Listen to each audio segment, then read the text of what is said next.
आंधी को बुरा मत कहो, क्योंकि इसके आने के पीछे भी अल्लाह की रहमत और हिकमत छुपी है। इब्न खल्दून अपनी किताब में लिखते हैं,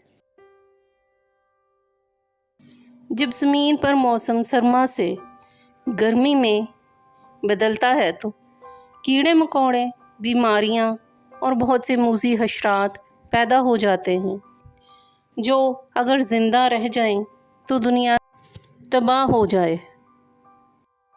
तब अल्लाह मिट्टी से भरी हवा चलाता है, जिससे ये हशरात और बीमारियां मर जाते हैं और ज़मीन इंसानों के लिए महफूज हो जाती है।